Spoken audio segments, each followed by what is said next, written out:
They were bad last year, but they had a huge highlight in Norris Trophy winner Erik Karlsson. They finally made the deal that everybody was expecting this offseason, and the Sharks get a little cap relief, but remains to be seen how they kind of use all that to improve their roster for the future. They're over-under. Can you take a wild stab in the dark, gentlemen? 75. For points on the season? No. Steven. 74.5. Okay. Jesse. You said it would be nice, so I'm going to get 69.5. 66.5 is the over. Under the Ducks. Under the Ducks. Yeah, where are you getting the 70 thing from? Oh, Yeah. sorry. I have this wild thing where I think they're going to get 3 more wins than you do. That's all. Where'd you guys, what did you say, 77? No, I 74 said and a half. 74 74 and a half. Yeah. So you guys are taking the over on that? No. It's bad. On, wait, 66.5? Yeah. Yeah, no, I'm taking the over. Okay. No. Producer Drew pointed out before we started this segment that they have 3 guys on their roster who have four guys who have no stats. That's just their forwards. Yeah. Scroll down to the D. They have another one. Oh wow. Jan Ruda. Hey, that's disrespectful to Jan Ruda. That's just the numbers though. How dare okay, you. so listen. Have fun filling in for Erik Karlsson. No pressure. The goal is to be bad now for the Sharks, to get better later. So if you're a Sharks fan, what things are you looking for from today's team? So, we, in our preview for the Ducks, hammered them for, I don't even think they're going to try to compete. Whereas the Sharks have enough young guys, enough projects, enough veterans with like an axe to grind or like a chip on their shoulder, something to prove, that they're at least trying stuff. They're trying an abundance of stuff at an abundance of positions, and whatever works will either stick on the roster or get you a boatload at the trade deadline. Like, I think they're going to be worth watching. Okay. If that makes sense. They're not going to be good. They won't be depressing like the Ducks last year. They will be interesting to watch. Okay, now here are the 2 goaltenders, guys. We got Mackenzie Blackwood, who had 10 wins and 6 losses and 2 overtime losses, a .320 and an 8.38. Which are not great numbers. Capo Kakinen. 8.38? 8.38. Sorry. 8.93. Sorry, you know how I invert. Imagine 8. Whoa! No, I can't. Well, and not to make it more complicated, but guess who has a 3.85 and an 8.83? That'd be Capo Kakinen. Yeah, he was a pretty big return in that Jacob Middleton trade for the Sharks, and he was not great. Not great. So that's not cool. They're two maybes. It's hard to blame goaltending when the rest of the team is so bad. But Blackwood was bad on a good team.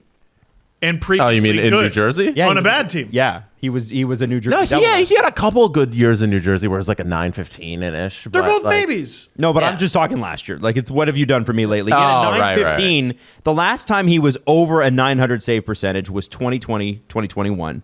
The last time he was at a 915, Jesse, is 2019, 2020. The last couple of years, 893 and 892.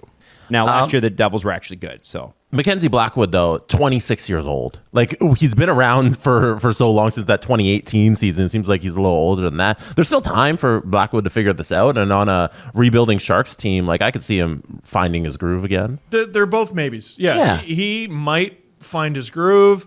Kakinen, might take a step. And if they don't work out, there's just not a ton at stake there. Yeah. It's a perfect situation for these 2 goalies, and it's perfect for the Sharks because you get 2 relatively young goalies, middle-aged by NHL standards, and they get to try and figure out their games again. And there's no pressure on them because if they're not good, then yay, we get a better draft pick. If they are good, hey, we might have something for the future or a trade asset. Young goalies. There's a Middle-aged by NHL standards, but young for goalies. Yes, young for goalies, because there's a team in this division named the Los Angeles Kings. They play in the same state as the San Jose Sharks. What do they need, Jesse? They might need a goaltender at some point in this season, and if you found something here with Kakinen or Mackenzie Mackenzie Blackwood. That's a great trade piece. Imagine that's and the solution. Oh yeah, Mackenzie Blackwood.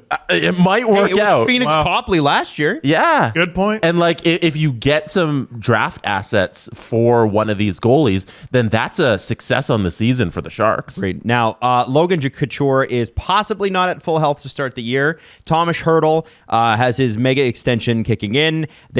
Are they tradable in the next 12 months, or at 32 and 29 years old and making a lot of money, both around in the $8 to $9 million mark? Do you use those guys as the vets who will mentor the younger players over the next 3 to 4 years? I mean, no, Hurdle's not a chance. Like, I mean, he's going to be the mentor.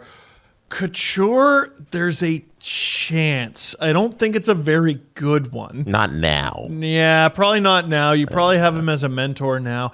I mean, he is all of their worst decisions, right? Like, it's just a good player signed to too much for too long. You got three He's players. 34, and he's got 4 years left. Hertl, Couture, and Vlasic, who is 36, are responsible for $23 million on this cap. But the thing is, with Hertl, they just did the same thing. Yeah. They did the same thing. It's a different guy in charge now. They did the same shit. the rest of the lineup, there's a whole bunch of UFAs. You have to have somebody play with the team. So I think like you're gonna hold on to Hertl and Couture and Vlasic because you're gonna get rid of the rest of the guys, Right, and the guys you're talking about are good deadline depth pieces: LeBanc, Hoffman, Luke Kunin, Alex Barabanov, and Oscar Lindblom. Just some of the names that are coming up. Who's a good deadline piece? Barabanov. Barabanov. Just Adam, for $1 million. Uh-huh.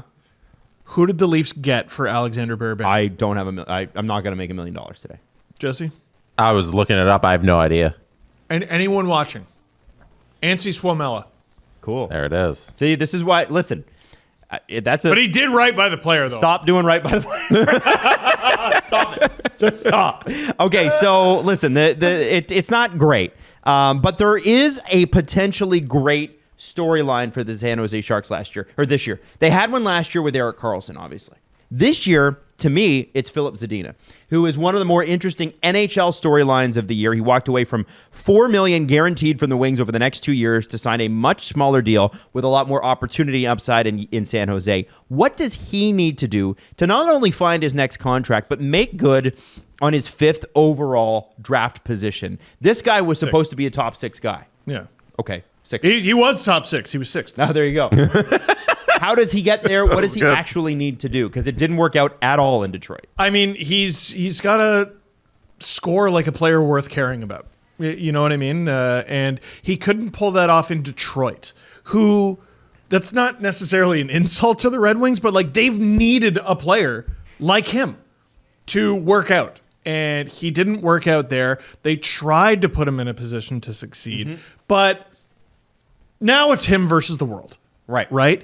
If you can't, like, the motivations couldn't be more clear. He's fighting for a position to stay in the league.